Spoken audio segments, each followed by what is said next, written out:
Hello प्यारे बच्चों, कैसे हैं आप सब। होप अच्छे ही होंगे। चलिए आज हम लोग वेक्टर्स की कहानी को आगे बढ़ाते हैं और एक नए टॉपिक की ओर अपना कदम बढ़ाएंगे जिसका नाम है पैरेललोग्राम लॉ ऑफ एडिशन। देखिए इस लॉ की ज़रूरत क्यों पड़ी, पैरेललोग्राम लॉ ऑफ एडिशन की ज़रूरत क्यों पड़ी, या फिर हम लोग कैसे बढ़े पैरेललोग्राम लॉ की ओर, है ना।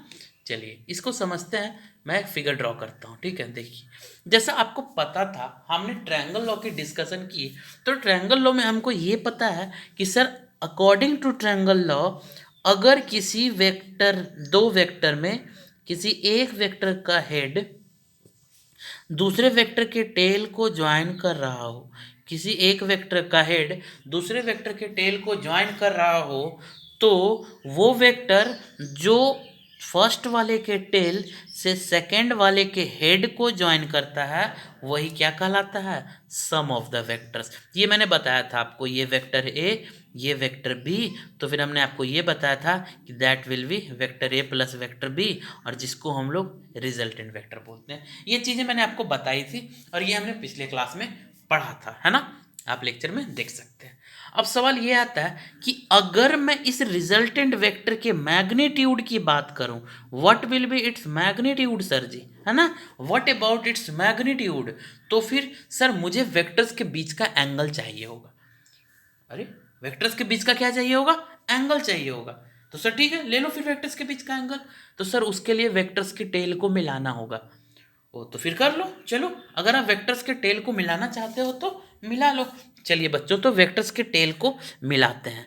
और अगर वेक्टर्स के टेल को आप मिलाओगे तो आप ये देखते हैं कि जो ये वेक्टर है वो खिसकना शुरू होगा और किधर चला जाएगा, इधर को, है ना। तो इस फिगर को मैं रीड्रॉ करता हूँ यहाँ पे। सो देखिए, और अगर आप रीड्रॉ करें तो ये फिगर कुछ ऐसा बन जाएगा। ये था आपका vector B and this will be vector A, है ना। ये आपका वेक्टर ए और ये वाला था वेक्टर बी, है ना। ये वेक्टर बी और ये हो गया आपका वेक्टर ए, है ना। अब देखिए ध्यान से, इसी टर्मिनल पे कौन था, आपका रिजल्टेंट वेक्टर था ना। ध्यान दीजिए, this one is vector B, this is vector A which has been shifted just parallel to itself. Why, क्योंकि मुझे इन दोनों वेक्टर के टेल्स को ज्वाइन करना था, आपको वेक्टर्स के बीच की एंगल निकालनी थी। तो मान लिया वेक्टर्स के बीच का एंगल क्या हो गया, थीटा। तो सर इस टर्मिनल को यहाँ आपने शिफ्ट किया, तो क्या इस रिजल्टेंट वेक्टर को भी आप पैरेलल इसी टर्मिनल पे ला सकते हो। हाँ सर ला सकते हैं। और देखिए अगर उसी टर्मिनल पे लाएंगे हम पैरेलल बच्चों, तो देखिए कहानी कुछ कैसे होगी। देखिए ध्यान से, अगर उसी टर्मिनल पे आप उसको शिफ्ट करने की कोशिश करते हैं तो आप ये देखेंगे कि वो रिजल्टेंट वेक्टर कुछ ऐसा हो जाएगा, है ना। And this is vector A plus vector B. ध्यान दीजिए, उसकी शिफ्टिंग के बाद कहानी कुछ ऐसे हो गई। अब अगर आप इस फिगर को रिजेंबल करने की कोशिश करें जो मॉडिफाइड हुआ है ट्रायंगल के बाद, तो ये फिगर आपको बिल्कुल कैसा दिखेगा, याद है ज्योमेट्री। जी हाँ सर, ये तो पैरेललोग्राम है, और ये पैरेललोग्राम है तो हमने एक नया लॉ अब ढूंढने की कोशिश की। कौन सा, पैरेललोग्राम लॉ। अच्छा सर क्या हो गया पैरेललोग्राम लॉ।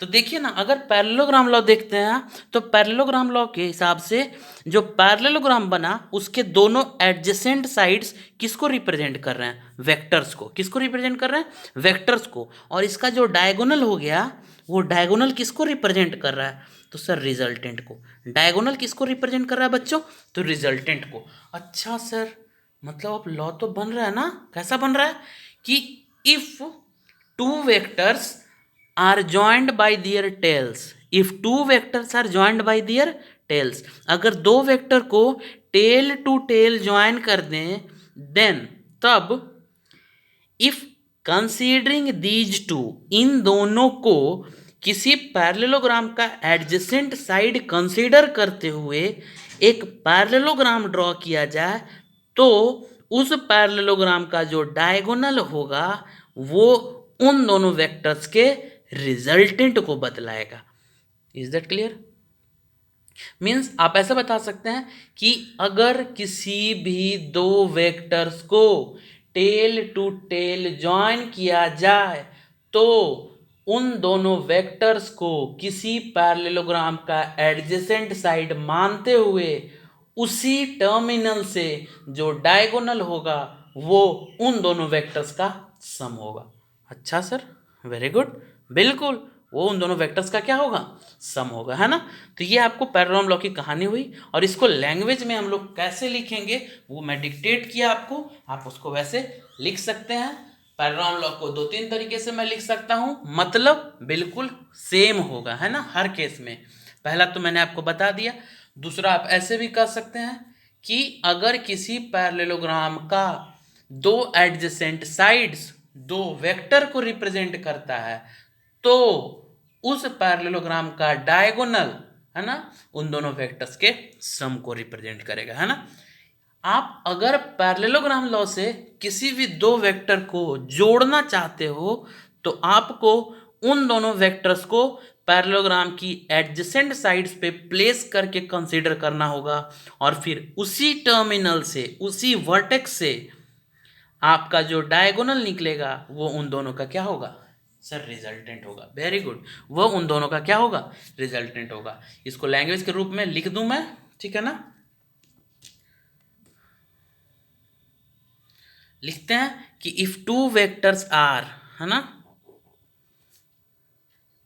हाँ, है ना मेरे प्यारे बच्चों। देखिए डेफिनेशन मैंने लिख दिया कि if two vectors are joined by their tails then considering these two as the adjacent sides we draw a parallelogram and the diagonal of the parallelogram will represent the sum of the vectors or the resultant vector, है ना। ये definition आप लिख लीजिए, video को pause कीजिए और ये लिख लीजिए, that is the definition of the parallelogram law, या फिर that is what parallelogram law states. यही है जो पैरेललोग्राम लॉ हम लोग को बताने की कोशिश करता है ना।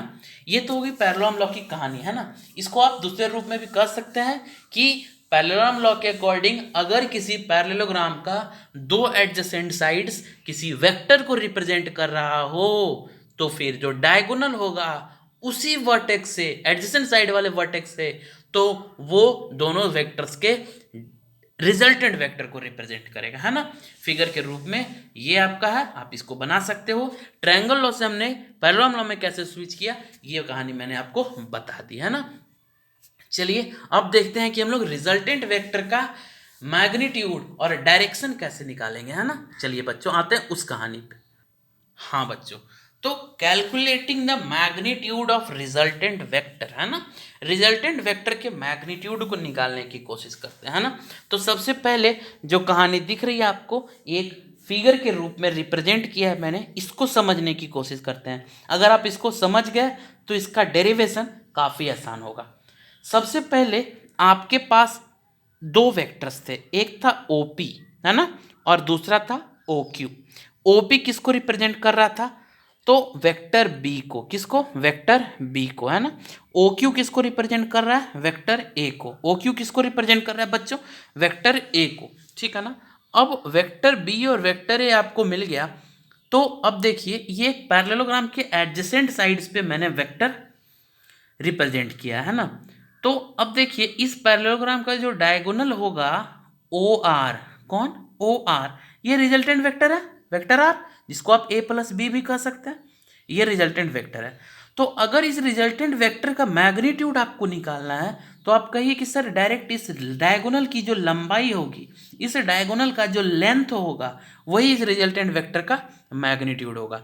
तो सर आप एक काम करो, इस डायगोनल का लेंथ मेरे को निकाल के बता दो, मैं आपको बताता हूँ कि मैग्नीट्यूड क्या होगा। चलिए कोशिश करते हैं इसके लेंथ को निकालने की। तो सबसे पहले हम क्या करते हैं कि इस लेंथ को OP को थोड़ा सा एक्सटेंड करते हुए R से एक परपेंडिकुलर ड्रॉ कर दिया मैंने, है ना।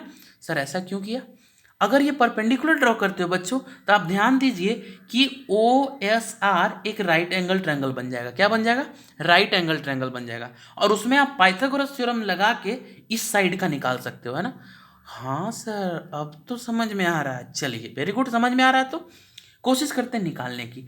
अगर ये थीटा होगा, ध्यान दीजिए, अगर ये थीटा होगा तो क्या बच्चों ये एंगल भी थीटा होगा, जी हाँ सर, क्यों, तो सर एंगल एंगल बराबर होगा रीजन सर कोरेस्पॉन्डिंग एंगल्स, हाँ सर, ये थीटा तो ये भी थीटा।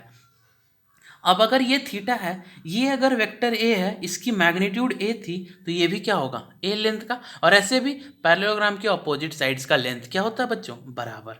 Very good. तो अगर ये ए है, ये थीटा है, तो कंपोनेंट ऑफ वेक्टर्स का कॉन्सेप्ट याद कीजिए। क्या ये वाला ए कॉस थीटा होगा, हाँ सर। क्या ये वाला ए साइन थीटा होगा, जी हाँ। और अगर ये ए कॉस थीटा, ये ए साइन थीटा, तो इस पूरे ओ एस की लंबाई क्या होगी, O P plus P S. OP plus P S, OP is B और P S is A cos theta, तो ये पूरी लंबाई कितनी हो गई, B plus A cos theta, है ना। और ये वाला लेंथ कितना हो गया, ए साइन थीटा। कितना हो गया, ए साइन थीटा। हाँ सर, अब तो समझ में आ रहा। क्या अब हम लोग पाइथागोरस थ्योरम लगा सकते हैं, बिल्कुल लगा सकते हैं। तो जो ज्योमेट्रिकल रिप्रेजेंटेशन है उसको लैंग्वेज में लिखने की ज़रूरत नहीं है, वो आप कर सकते हैं, इसलिए मैं उसको नहीं लिख रहा हूँ। मैं सीधे मैथमेटिकल पार्ट पे आता हूँ। तो आप ध्यान दीजिए, क्या हम लोग इसमें कह सकते हैं कि sir O R square is equal to O S square plus R S square, कह सकते हैं ना, यस सर। अब ओ आर स्क्वायर क्या था, रिजल्टेंट वेक्टर, तो R square is equal to O S square को क्या लिख सकते हो आप, B plus A cos theta whole square, है ना। और प्लस आर एस स्क्वायर को हम लोग क्या लिखेंगे, ए साइन थीटा होल स्क्वायर, है ना बच्चों। चलिए अब देखते हैं कहानी कुछ कैसी हुई। सो देखो, फिगर को माइंड में रखते हुए, इस पार्ट को रखते हुए आगे बढ़ते हैं। देखिए,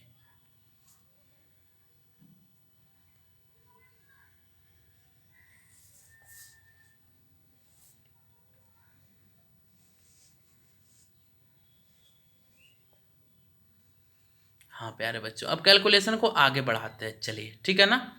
देखिए अभी तक क्या था आपके पास, सर ये था क्या कि ओ आर स्क्वायर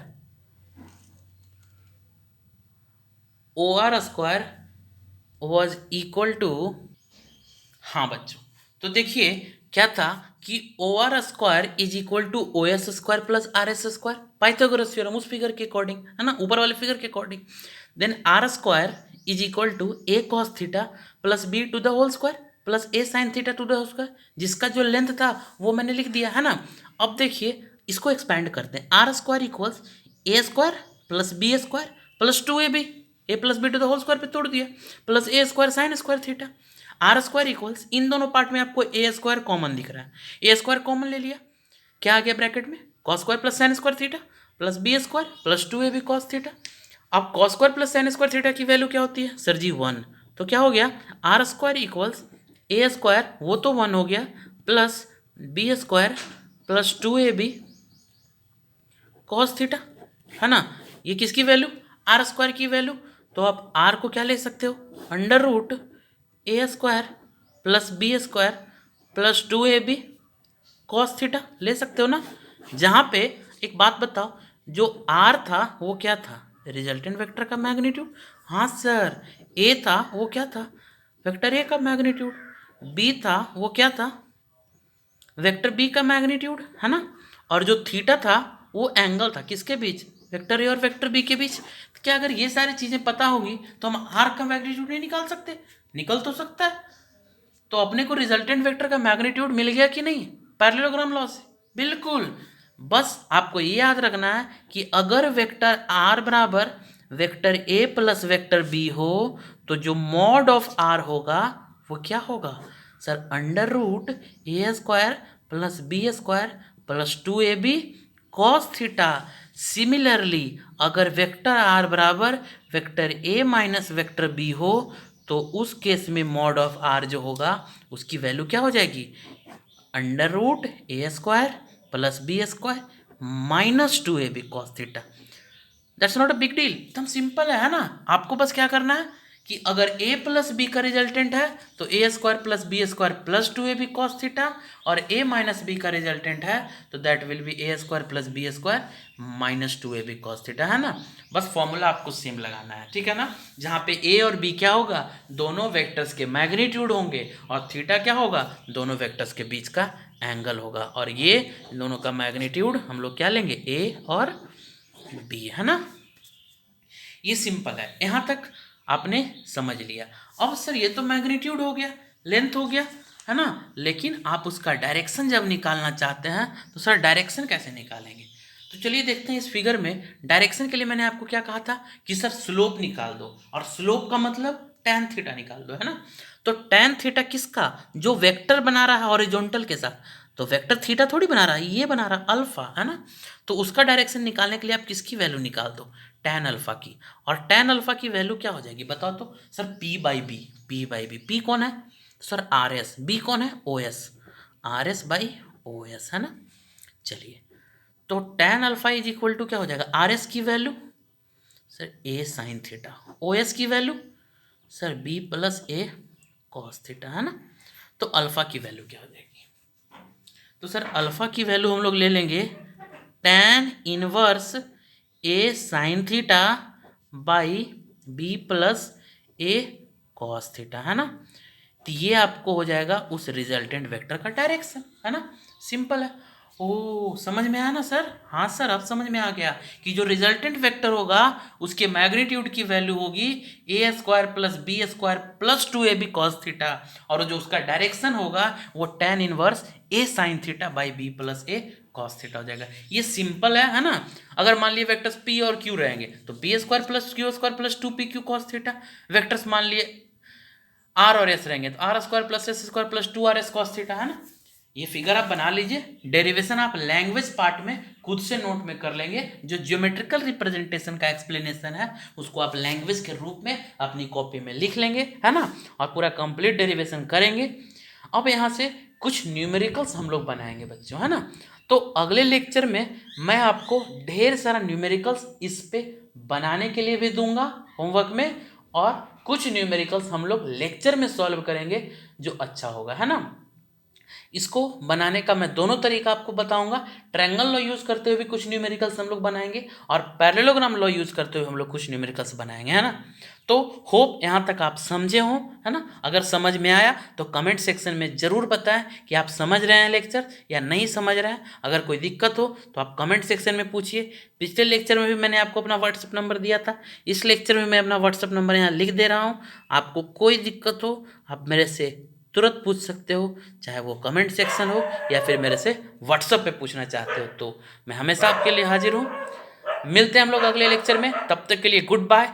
पढ़िए और समझिए, खूब पढ़िए, सेल्फ स्टडी कीजिए, वही आपके लिए फ़ायदेमंद रहेगा। बाकी मैं आपके साथ हमेशा खड़ा हूँ। Thank you for watching, see you, मिलते हैं अगले लेक्चर में, बाय।